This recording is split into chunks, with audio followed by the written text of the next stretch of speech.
Hey everyone, and welcome back to Afrodo Reviews. On this channel, I help you decide. Is that book worth reading over second breakfast? Or does it deserve the fiery pits of Mount Doom? So let's decide.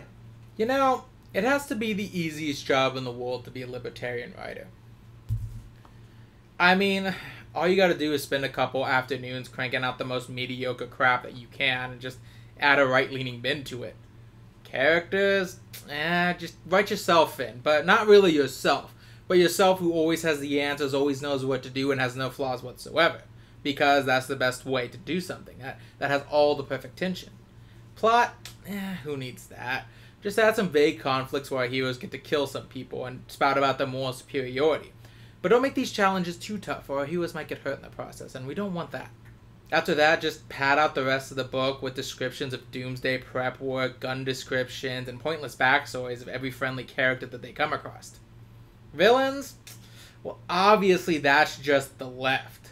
Since, they're so evil, you don't need to do any work whatsoever. Just choose something randomly evil from your lexicon of what's evil and apply it to them, and it always makes sense. And then, no matter how badly you write it, you'll have a dedicated fan base who will always buy your works. And they'll always rate it high, too. Because they're obligated to. That was awful. I gotta leave an awful review about this.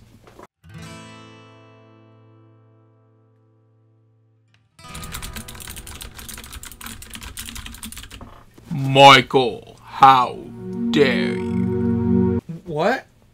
Do you want the libs to win, Michael?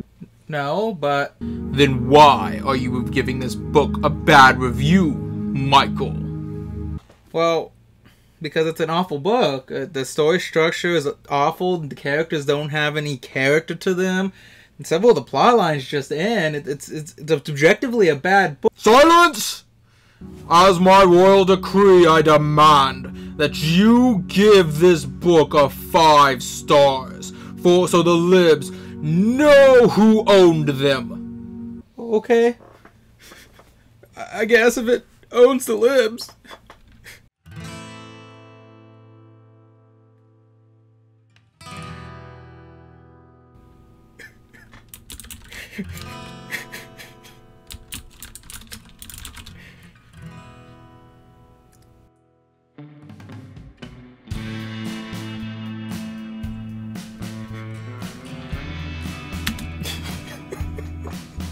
So for those of you who watch my TBR, you know that this review is going to be of the pro-libertarian book written by a familiar face, James Wesley, Rawles.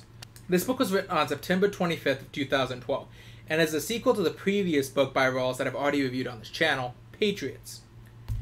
Actually, to be fair, the book is more of a second sequel to the book, because Survivors was a sequel that came out after that was a direct sequel to Patriots, and this is a sequel to Survivors, technically. Apparently, Rawles has written 5 books in this specific world of the coming collapse. Now, obviously, when I did a background on James Wesley Rawles in my Patriots review, first of all, I think that's pretty sufficient here, so you won't see a lot of the same backstory points repeated. I honestly just recommend reading that video to get most of the backstory I brought on. But for some quick, plot points here. He's a libertarian writer who's published a book called Patriots sometime in the distant past. And I don't mean that hyperbolically. He first published Patriots in like 1994, if I'm remembering my dates right. He published it as shareware. And then he just kept coming back and editing it as the years went on. Eventually releasing it in physical format. Now, the Patriots book that I read was re-released sometime, I think, in like 2012. I just realized that. Because I remember it coinciding perfectly with the time Obama was elected into office. No, it was in 2008. I remember it coinciding perfectly well with when Obama was elected into office, which I noted with some specific there. Now, I assume because he kept going back and re-editing that one book, he had only written the one. But I guess he wrote several. In fact, he wrote 5 books in this series, which kind of weird to me. Again, I don't know why I kept going back and re-editing his first book to make it more applicable to the time if he was continuing the series. At this point, you're kind of set on what happened, because unless you want to edit every single book that you've written since then, you're creating a lot more work than you need, effectively, is what I'm saying.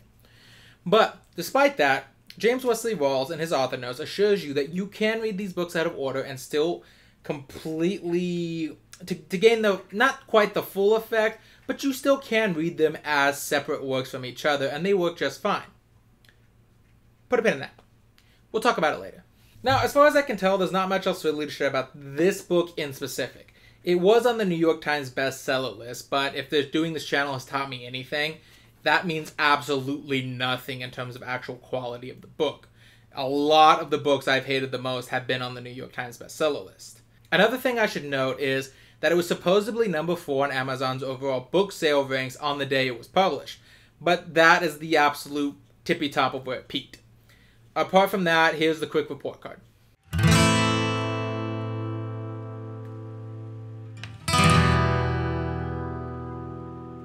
This is actually my third time recording this video because my audio issues keep messing me up. But anyways, let's go ahead and move on to the cover. Now, for this book, there's a little more put into the cover than what I saw with Patriots, that is. The front is clearly of our two characters, Ken and Terry Layton, traveling cross-country as they attempt to make it back to the story of the Patriots book in Idaho. Snow covers the ground, though that is a bit misleading. As much like Patriots, this book takes place over the course of several years, and not during any one specific season. So, it's not bad for a stylistic choice, but it's not really indicative of the book itself. In the distance, you can clearly see a city on fire, showing the clear collapse in society. It's a much better cover than Patriots had, and all the elements actually blend pretty well together. It's a kind of book that, if I didn't know who the author was, I actually probably would have been somewhat interested in it based on the cover alone. But let's move on to the story. Now, for those of you who don't know how this works, I read the back of the book and how it presents itself on my TBR for that month. And I published that the first of the month, so if you want to see how the book presents itself, there's the thing. Go watch it there. But in terms of this review, here's what you really need to know about this book for the context of what I'm going to talk about. What you need to really know, what this plot is about.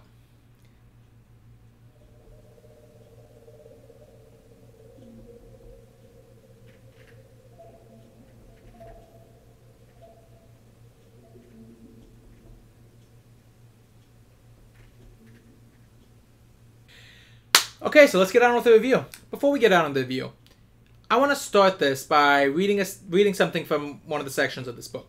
For no particular reason whatsoever, but here's on page 14. This little section here, I just want to read it out. They called it the crunch. It was a credit collapse and economic depression that made the Great Depression of the 1930s seem small by comparison. The global credit market had come unglued. All around the world, markets were in freefall. Credit had dried up. Cities, countries, states, and even national governments were in default. Consumer prices soared. Interest rates skyrocketed. The price of precious metals soared. Bonds collapsed. Derivative contracts cratered, leaving counterparties for trillions of dollars in contracts twisting in the wind. Television news commenters droned on and on about hopes for recovery. Corporations of all sizes announced huge layoffs. Again, for no particular reason whatsoever. I just like showing off my reading comprehension, you could say. What do I think of this book? Actually, truth be told, I kind of already said what I needed to say in my first review. The first one I had a fair amount to say, and I did have a lot of fun while talking about it, because it did feel like I read a book that someone like Dale Gribble from King of the Hill would have earnestly written and tried to show me. How could you do this to me, Puff Puff? My cigarettes! Obviously, I didn't like Patriots, as anyone who's watching my channel can tell you. And, I mean, it's even one of my better videos on the channel, I guess, because it's got one of the highest view rates. And I will admit that I did go into the Founders not really expecting it to change my opinion. Even if I did hope it would do the opposite. I at least was expecting that this book would have been better written, since Patriots was written about like 20 years ago as shareware. So Rawles had decades worth of experience to back him up when writing these sequels. I may not like the subject material, but perhaps I would find it an easier to read book that understands characters, understands the basics of storytelling just a little bit better than I did before. Sort of like Marked. I didn't like Marked as a book, but it was a lot easier read than Patriots was, because the authors at least understood some basics of how to write a book, even if I don't think they did it well. But no, it's honestly just more of the same. There are a few things here and there. Actually, truth be told, it's almost like it's the same things, but worse. For example, this book does preach at you a lot more, and I do mean that by its literal definition. You were right in the fact of God's law. Did I tell you that God's law was to produce morality? I kind of hinted at that when I read the back of the book in the TBR, but there's a way heavier emphasis on religion this time around. The first 100 pages are basically just the book constantly preaching at us. Honestly, I think it's kind of funny that the books like this will often write their morally superior Christian characters with the same kind of way they would write radical and evil people of different religions. Like, here, let me read you some passages, and tell me if you can't see someone like Rawles writing the same passage, but it's about a Muslim regarding either a Quran or a mosque, and he wouldn't mean for you to take it as extremely negative. So the first one is on page 90 to 91. Same day that Josh moved in, Jitten took him aside and declared, "Let me lay down some Monroe doctrine for you. I know you're a Christian. I wouldn't have blessed your marrying my daughter if you weren't. But if you're going to live in my house, then I expect you to attend home church meetings with us. We take turns at different houses with the Weber and Boskill families. The circumstances these days necessitate that one of us will have to be here to guard the house at all times. So on Sundays, when the home church meeting is over at the Webers or at the Boskills, either you or I will take turns staying home. Otherwise, I consider attendance mandatory. Do I make myself clear?" Now, there's a lot of problems with that scene, but honestly, just focus on what I'm talking about now. There's another quote here on page 108. They stared at each other's faces for a while, smiling. Joshua was so caught up in the moment, he asked, "Would you like to go for a ride somewhere tomorrow after church?" Kelly laughed and said, "Whoa there, cowboy. Could we get past some preliminaries first? Like your family name and the church you attend and such?" Now, I've made fun of libertarian books in the past before because of how they use religion in their books. The very first libertarian book I ever reviewed on this channel, The Last Layover, one of the things that made me laugh the most was there was one scene where they're praying to God, but the prayer is basically, "Oh God, please protect all the people who are too idiotic to have listened to us and have forsaken you." And it's like, it's not really a prayer if you're spending the entire time just dunking on anyone who you don't like. But there's also, it's kind of funny because in these books, it just really reminds you that there's a large portion of the population, of the Christian population, that just really, really, really wants Christianity to be oppressed. Like, there's this quote on page 225, where this character named Brent is someone who's barely involved with the story, but is technically one of our major characters, talks about how the world has always hated Christians. "A lot of well-meaning believers have some sort of complacency. This dispositional pre-tribulation rapture nonsense was often combined with their bogus health, wealth, and prosperity preaching. They have a similar second time recording this video and I still can't say this word properly. This word. Eschatological. Basis. It is the whole beam me up mindset. It goes along with the feel good Jesus is your buddy mentality. But if the history of the church has taught us anything, it's that the life of a Christian is fraught with peril. The world hates us and everything we stand for. They pound on us as often as they can. Being a Christian doesn't exempt us from that. If anything, it actually means that we'll get more pain and suffering inflicted on us than non-Christians. Just look at Fox's Book of Martyrs. Have you read that? And it's like, my dude, Do you even want me to get into the number of people Christians have oppressed? Do you even want me to bring up the amount of people that were killed for the crime of not being Christian? The cultures destroyed? There were 8 crusades that occurred. There was a little something called the Spanish Inquisition that lasted almost 400 years. You had the ethnic cleansing of Bosnia. You have a saint called Boniface whose entire claim to fame was going into people's lands and cutting down the sacred monuments to dunk on their gods. He only became a saint because people got sick of him and killed him for it. You have Pope Paul III, who declared the slave trade legal in the eyes of the church, and actually repealed an ancient law that allowed slaves to claim their freedom. And God damn, do not even get me started on what the Spaniards did to the native population of South America in the name of Christianity. So can we cut it out with this bullshit of Christianity being the most oppressed people of all time? Just because people are telling you to stop shoving your religion down their throat does not mean you're being oppressed. And this isn't for me to disparage what the actual oppression that did happen to Christians in the past. But just, it's kind of one of those, stop pretending you're the most oppressed people in the world. You really aren't these days. Most of the time, when I hear Christians say stuff like this, again, it's because they're being told you can't shove your religion down other people's throat. That there are a lot of people in the world who don't believe in what you believe, so they don't have to cater to you specifically. I do particularly like this little philosophical argument that does take place between 2 of my characters, though. Joshua, a pointless character in this book whose only reason for existing is so Rawles can explain how ProvGov, his evil liberal government, can't get access to the missile silos, is having a philosophical conversation with his soon-to-be wife, Kelly, about the Calvinistic principles in the Bible. And they agree on everything except one thing. Here's page 116. So when I was 12 years old and I recognized that Christ is the Son of God and I asked for forgiveness for my sins, that wasn't my choice. No, I believe that what we have is the illusion of free will. We were chosen unto salvation by God before the foundations of the earth. How can God be truly all-powerful and all-knowing if he couldn't see into the future who would choose to be saved and ordain it?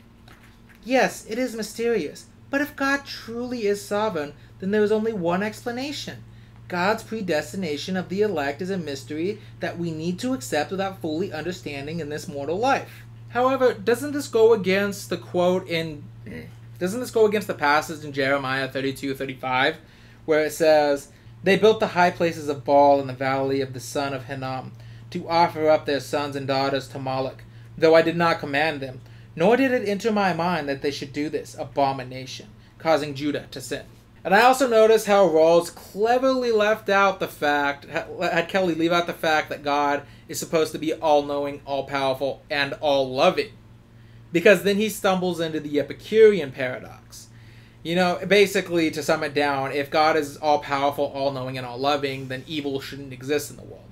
If he knows what evil is and has the power to wipe it out, then he's not all-loving because he allows it to continue. If he knows everywhere evil exists and loves all those underneath him, but cannot stop evil from existing, then he can't be all-powerful. And if he can stop all evil and does love all his creations, but cannot predict when evil will happen, then he cannot be all-knowing. Eternal life here. I love you. You know I love you. Have I convinced you I love you? Yeah. You better nod your head. Yes. All right. But in any case, to step away from this philosophical religious debate here before I sink my channel real fast, this line of logic unfortunately makes the books very predictable. Because if you want to have a hero or something that's supposed to be seen as righteous, then they'll either be a Christian and or military. Something that this book follows to a T. I read this line on page 124, and I can't help but laugh. Ken offered, "We heard that you were looking for someone to provide security." Perkins nodded. "That's right." He lifted his free hand to his chin and asked, "Are you Christian folk?" "Yes, we're Catholic and we attend Mass regularly." So, what does them being Christian folk have anything to do with this scenario? Christians can't be evil by nature of them being Christian? That's an incredibly stupid and naive viewpoint to have. I mean, just off the top of my head, Nazi Germany was a mostly Christian nation, Stalin was an Orthodox Christian, and according to research, an overwhelming number of our prison population identifies as Christian as well. So them being Christian in this scenario means absolutely nothing whatsoever. In fact, proportionally speaking, it's more likely that they'll be the evil looters that Rawles is so terrified of. But let's use that to segue into something else. The really big hard-on that Rawles has for the word looter. Now, when I did my original review of Patriots, I made a point to comment that according to Rawles, the worst thing in the world you can possibly ever be is a looter. Where once were contenders, now are befrienders. Let's celebrate, lasses. Not that kind of looter, the other kind.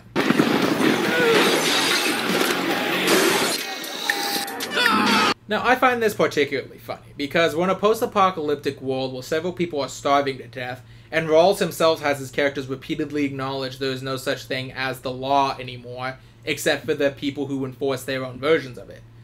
And yet he still considers even scavenging for food as a form of looting, and therefore evil. But I really want to expound on that in this review, because I want to emphasize how much Rawles does not mean looter when he talks about looters. I want to note that this is not a defense of looting as a practice or looters in general. I don't think we should commit to vandalism or theft, but I will also say that I don't necessarily hate it when the same fiery passion that Rawles clearly has when he sits in his office foaming at the mouth as he types about him.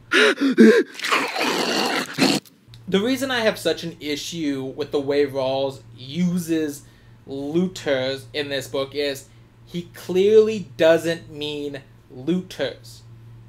When you say looters, you think the first thing that comes to mind is vandalism and theft. Sometimes maybe coercion and exploitation, but for the most part, the average person hears the word looting. We don't think things that I can't actually say on YouTube because they'll censor basically everything I said and it'll just sound like a gigantic line of beep.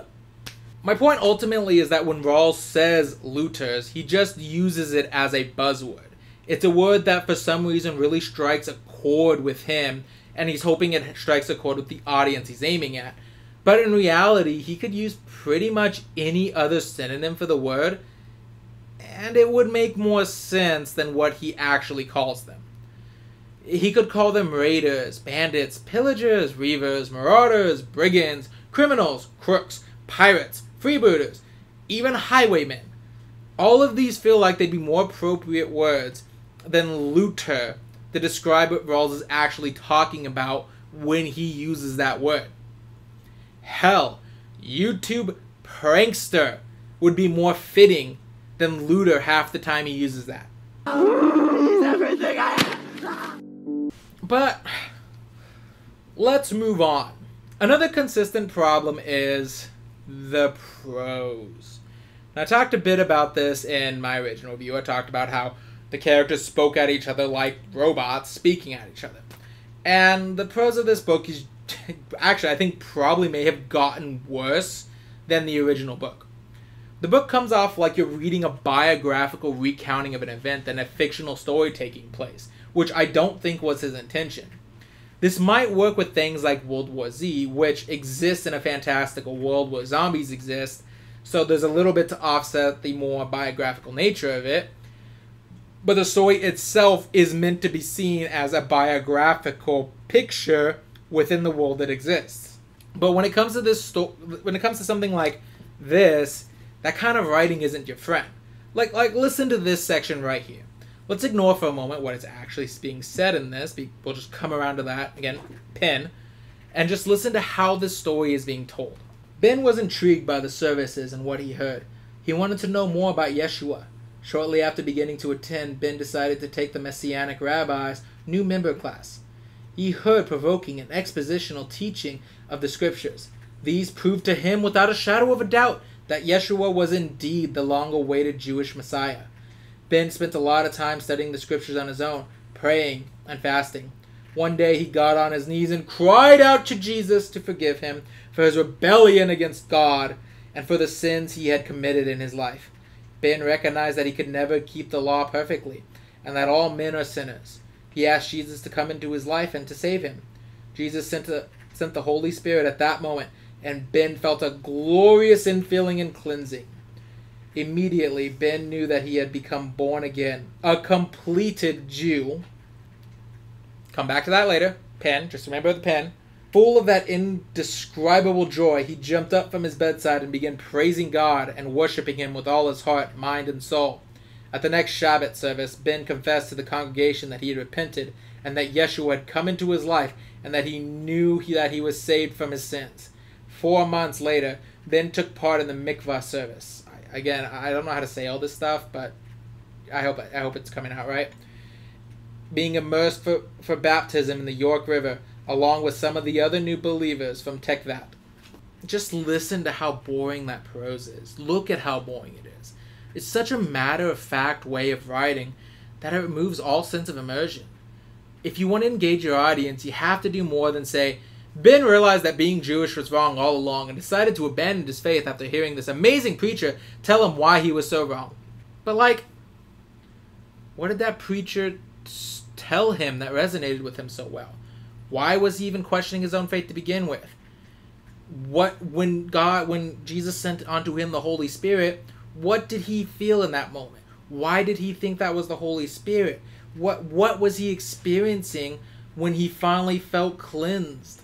There's just so much here to explore on a character level. All Rawls does with it is, okay, now I have a Jewish character who isn't technically Jewish in my story, so you're still allowed to like him. By the way, that isn't me trying to be disparaging to the Messianic Jewish practice. As far as I can tell, there's no Jewish religious authority that actually recognizes Gentiles as a legitimate Jewish practice. So I think by definition they're not Jewish, but this isn't really my area of expertise, and I apologize if that came off wrong. Believe what you want to believe, just don't shove it down other people's throat. That's my belief. Now, I can tell that Rawls is clearly trying to imitate more of a Tom Clancy style of writing. Now, Clancy being one of the most famous writers that he is, this is probably going to be a little redundant, but Clancy is a writer of military fiction. You might recognize him from such works as The Hunt for Red October, Rainbow Six, and Splinter Cell. Now, Clancy is well known for very technical militaristic writing, just much like Michael Crichton and his scientific writing, and often he focuses on a lot of the technical elements. As such, you might see detailed description of military regimen, weaponry, tactics, and so on. But the difference between Clancy and even Crichton with Rawls is that they don't sacrifice their story for these technical elements. Clancy and Crichton can juggle plots, subplots, and characters expertly, and never once give you the opinion that all of these are pointless to the main theme of the book. And to be fair, Clancy doesn't write fight scenes like this. His first target was the man who held the Remington riot gun. By now he was shouting, "I got the power! I got the power!" Ken waited until he had several other targets close to the bonfire. Then he whispered, 1, 2, 3!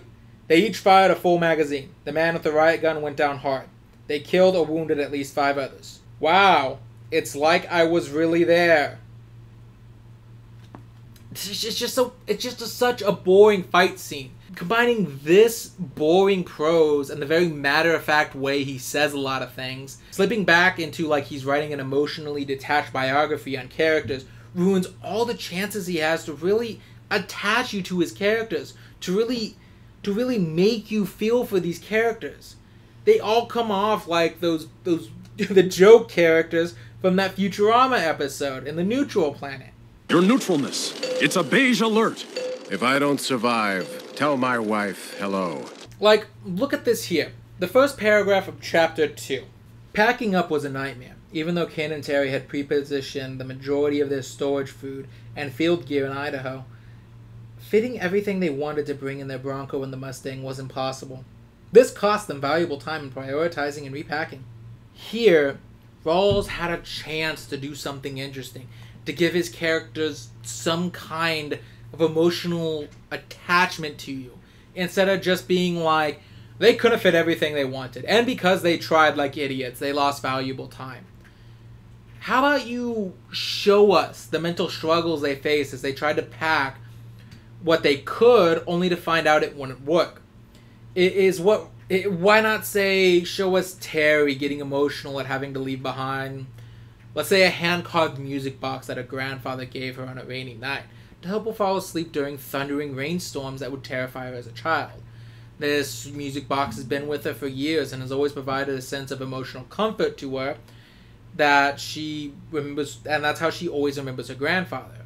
But here she is being forced to leave it behind because she simply can't fit it in, and her survival is much more important to her than the sentimentality of it. Something like that could really endear you to a character, but he doesn't. Or what about scenes like this? One of our main characters finds his son dead on the side of the road, callously executed by the UN soldiers, because Rawles can't conceive of a world where his enemies aren't soulless monsters, because that means he might have to acknowledge they have a point. But this is on page 168. For a half hour, Ben sat cradling the lifeless form of his eldest son, crying and rocking. Tears ran down his face. Nearby, Rebecca and their 3 surviving children sat hugging each other in a huddle, crying, moaning, and praying aloud. Finally, Ben stood up. He looked down at his son's corpse and said, "You wait here. I'm going to get a shovel, a sheet, some water, towels, and olive oil." At first, Rawles seems to try to commit to the idea that our characters are actually suffering somewhat, and showing us their anguish rather than just roughly saying, "This loss made them very sad," even if it's not doing it well. But then Ben just stands up and then lists off all these things he's gonna go get, like he's reading off a shopping list before walking off. If you wanted to showcase the extreme emotion in the scene, think about how a character would act in that moment. Think about how you would act in that moment. Even a simple Ben just standing up and walking off, only for his wife to tearfully ask where he's going, and him to gruffly respond, "We have rights we must do," would have been so much better. Again, it would have added to these characters instead of just making them cardboard cutouts that Rawles just dances in place as he tells you, "This is you, don't worry, this is you." He just returned to this matter-of-fact tone, and what little emotion he did have going for him in this scene just fades away. So the characters can continue to espouse how evil everyone who belongs to the organizations the authors don't like are. Speaking of which, the characters are still awful, but they're awful in the same exact ways. They're hypocritical, judgmental, holier than thou, and the author jumps through hoops to make sure to show you how his self-inserts are totally not crazy for all of these preparations they do. Like, for example, Rawles would like to remind you that good Christians don't date. Joshua's next short duty was following Friday. It was Kelly who had suggested they rendezvous. As well-educated Christians, they both disliked the word dating, since both properly saw their meetings as courting for marriage. As Kelly put it, "I never go beyond the howdy-doos unless I think a man is fit for marriage." Basically the same thing.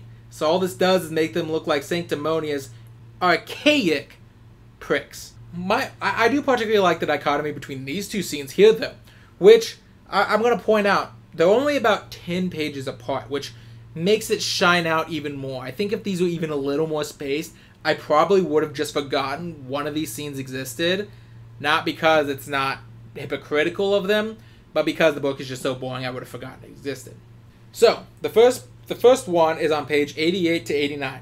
Once everyone was in Chet's office, Ken declared, "There is a problem in this shop with foul and profane language, and it has to stop. We are professionals here, and we need to treat each other with courtesy and respect. We also have to keep our customers, their kids, and the front office staff in mind. In the past few months, the language here has gotten worse. Noticeably worse. Nobody should be expected to work with that sort of language. You all know what I'm talking about, so there isn't any need to spell it out." Tina, the shop's diminutive payroll and accounting clerk, who was listening from the office doorway, gave a thumbs up in agreement. The junior-most mechanic, who was also the shop's washer-detailer, voiced his objection. "You called a stand-down over that?" "Yes, I did, and I expect everyone to grow up and cut out the gutter talk. There will be no more foul words used in the shop. Period. You will each be given one warning." Another mechanic interjected, but Ken cut him off. "This is not a subject that is open for debate or discussions. No ifs, ands, or buts. I am laying down the law. And if you don't like it, then see Tina to arrange your final pay. I've got a whole stack of applications from experienced guys who are looking for work. But then, later on page 100, characters respond to the evil government trying to lay down a whole bunch of laws in this specific way. Mind you, this is only 10 pages later. The reaction to these degrees were almost uniformly negative. One of Sheila's general store customers summed it up best when he quipped, "Well, at least we can still use our fists and harsh language to stop crime." That is, until they ban harsh language too. So I find this particularly funny because the same thing that Rawles uses to show his character Ken is a good Christian man is also the same thing he uses to say that it would be ridiculously too far for a government to ban. As if one of our own heroes doesn't threaten to fire someone over the same thing in, mind you, a shop he doesn't even own. So, you know, it's wrong for the government to do the exact same thing the characters would do in their scenario. And there's not a drop of self-awareness to be seen in this either. You would think so with them being so close together, but no. Not in the slightest. But this also sort of does lead me to the final comparison, which is that there are a lot more pointless scenes in this book than the previous one. In Patriots, there was a couple chapters, like the chapters with the Keene brothers, where the author just randomly cut away from our heroes and told us a small side story that had absolutely nothing to do with his plot or characters. It was annoying, but it happened infrequently enough that, while it was annoying, it was completely eclipsed by many other issues that the book had. In fact, I actually kind of enjoyed those chapters to a degree because it was in those chapters that Rawles really just let his crazy libertarian ideology show. And so, in a sense, it was a lot funnier. It was at least a lot more so bad it's good kind of way. That is not true of this book. This book has it in far larger quantities. That earlier chapter I read about Ken self-righteously banning all swearing in an auto mechanic shop, which, mind you, would probably go over as well as a chef being told he's not allowed to smoke anymore. There's no point in a narrative for that scene. It just happens so Rawls can assure you that Ken is a self-righteous asshole who forces his morals on other people. But you're supposed to like him for that. There's also several characters who just seem to be in the story for no real discernible reason. Now, I'm trying to envision that some of them might be hints at a second book, like there's this character named Cliff that Ken and Terry travel with for a bit, or this old man that Ben works with that the story keeps hinting at being important, but every time Ben pokes at him to just share a little bit about himself, he just angrily screams, "Fuck off!" But the genuine question, what exactly was the reason for all of Sheila's sections in this book? There's a character named Sheila who's running a general store in town, and she uses that to become a checkpoint for the resistance and to pass along info and supply them with ammo. But there's really nothing relevant that occurs in her sections that necessitated her involvement at all. Like, genuinely speaking, you could take Sheila out of this book and not a thing would change. You'd lose that scene where Brent is talking about how oppressed Christians are, but, you know, whatever. This also applies to the character Josh Watabane.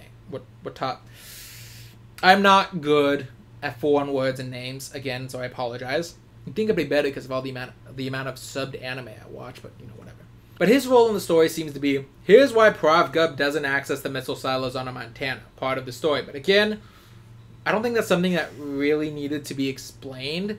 It's almost like Rawls is responding to criticism he received and is trying to backwrite explanations, but is failing at them so hard he's responding to things that didn't need to be explained.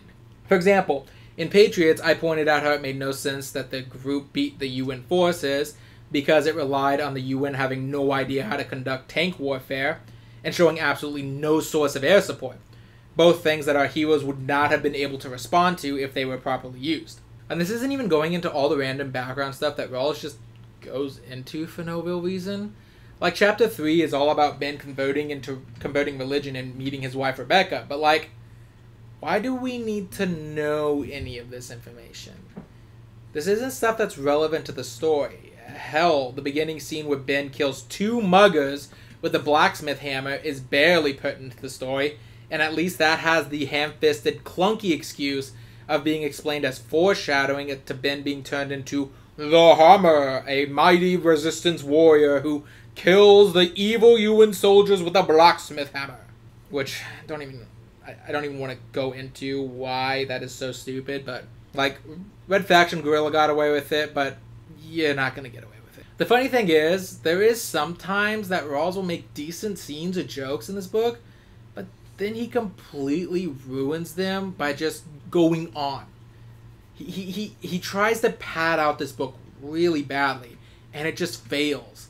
Not only does it make the book longer and more annoying than it really is, but it ruins some of the few genuinely decent scenes that he does have. For example, I actually did chuckle at this joke on page 10, where Rawles uses a rather funny and apt metaphor to emphasize how monotonous certain meetings that our character has to go through are. Most of the conversations that followed the logistics and maintenance meetings were more about the idiosyncrasies of the briefers rather than the content of the briefings themselves. One of Joshua's standard comments was, "Gee, they crammed a 20-minute briefing into 2 hours." His NCIOC referred to such briefings as death by PowerPoint. Now, that was kind of funny and clever. I chuckled a little. Well, a little, but he then ruined the joke because by adding on to it. Because then, whenever he heard this, it became a standing joke for Joshua to always correct him with, more accurately, that's slow death by PowerPoint. The joke was funny, but because Rawles has to always let his main characters have the last word or laugh, his character Joshua corrects in what is clearly supposed to be an attempt to make it funnier, but it's actually more like that guy who hears your joke, so he retells it louder and tries to get everyone to laugh at him. Your pardon, Nemo, on the way here? Yeah, man, you stupid idiot bastard. Oh, and, Hawkman.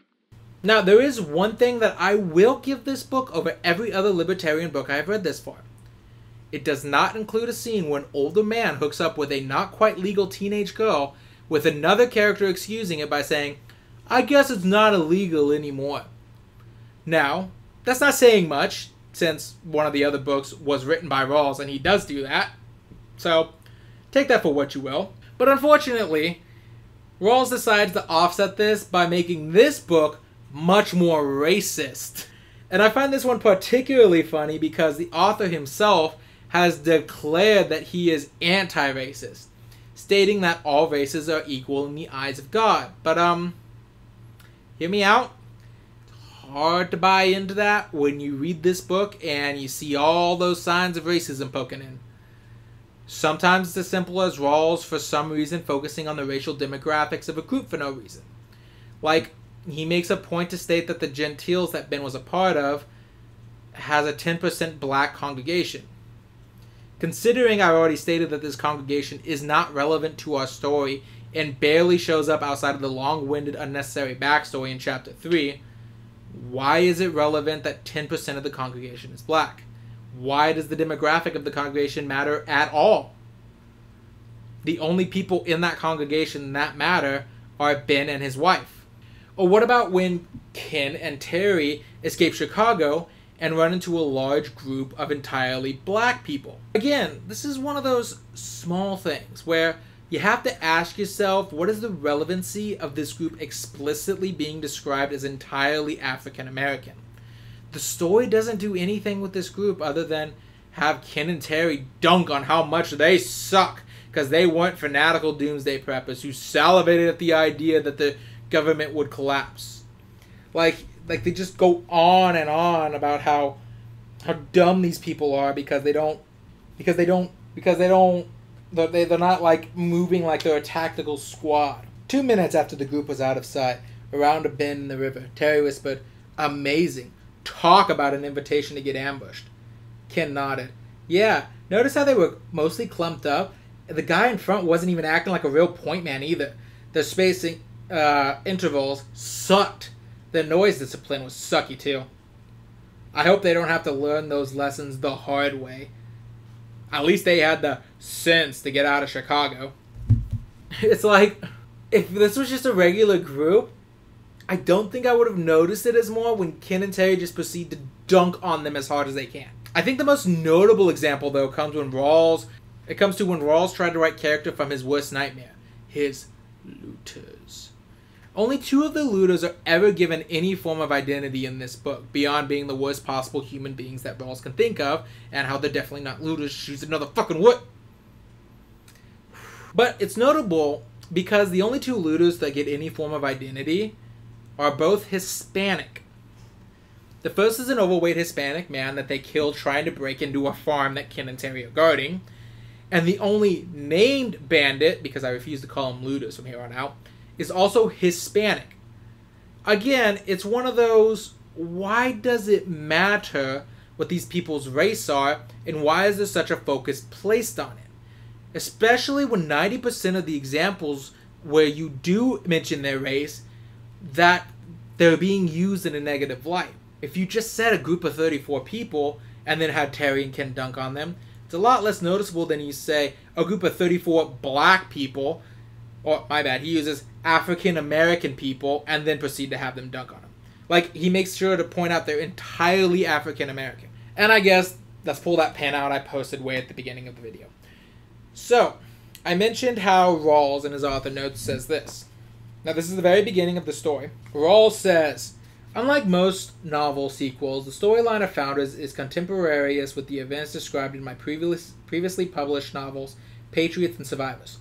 Thus, you need not read them first or subsequently, but you'll likely find them entertaining. They will also fill in the backstories for several characters. Now, first, that's just a flat lie, because he'll fill out the backstories here no matter what. He needs to pad this book with something. So he's going to give you the backstories. It's not negotiable. Anytime a new character gets introduced, you might as well just sit back, because you got a 3-page backstory coming at you. Minimum. But secondly,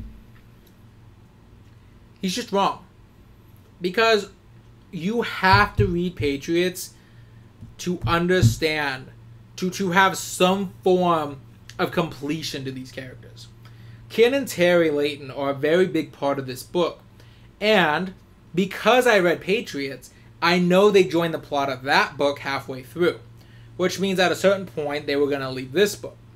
Because he doesn't... I was hoping, and I'm glad to say that Rawls doesn't do this, that he doesn't just repeat the events that happened in Patriots in this book. But if you were someone who hadn't ever read Patriots, and then you were reading Ken and Terry, and for some reason were invested in their struggles, then you would be very disappointed, because near the end, right as everyone's, gearing up for that final confrontation against Pravgov, Ken and Terry just exit the story. They just like, all right, peace out, see you later, guys. And they just leave. There's no conclusion to this story that makes sense. In fact, I would even go on to say that you would get very frustrated with their story if you weren't... I don't know. Actually, that one might be debatable, because I started getting frustrated with their story. Not that I wasn't already, just by nature of it, but this story very much came off like, I need these characters to be delayed as long as possible, so Rawls kept injecting reasons that they were being delayed. Even to a point where it's like, oh my fucking god, no wonder these guys didn't make it for 3 years. They keep just randomly stopping to do security jobs for no reason. So, yeah, it's one of those, the author's note definitely lies to you.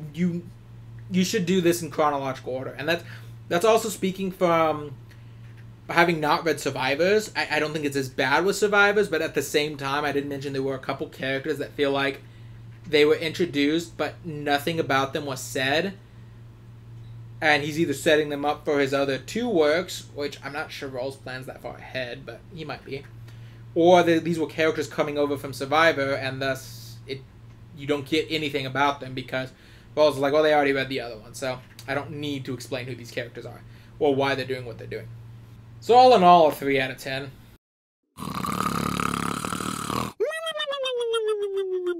Honestly, though, did anyone expect anything more? It's just more of the same old schlock in a different book. The characters, the plots, the writing, it's all terrible. In fact, it feels like it was worse than the first book I read. Most of the time when I write these reviews, one of the things I am always capable of doing is maintaining the characters as separate from the writers. But when it comes to works like this, it's very hard to do. Because it's clear that none of these characters are actual characters. They're just masks that Rawls keeps putting on to do his own one-man stage play, as he talks about his wet dreams of the government collapsing so he can shoot anyone who comes near his property. In the end, though, the story is just a boring, slogging waste of your time, so... Yeah, I think I'm going to say this from the bottom of my heart, even if you really like Libertarian works, don't read this one. It's not... It's not good. I don't understand why anyone would rate this as good or think it's good. Honestly, that whole skit at the very beginning, the only reason I did it is because one of the Goodreads reviews that I found was someone literally saying, well, I hated everything about this book, but because the libs hate it, I'm going to rate it a 3 out of 5. But yeah, it goes into Mountain Dew. I don't actually know who Garrick is. I just found this hat, and because it looks very much like the kind of hat you think it is when you first see it, I decided to use it for my skit. My apologies to Garrick if he's not one of those people, but I don't think the color scheme was accidental. So, with that being said, just remember, with every book comes an adventure, and every adventure is worth having, even the bad ones. And hopefully the audio won't fight me on the next few reviews. See you later, everyone.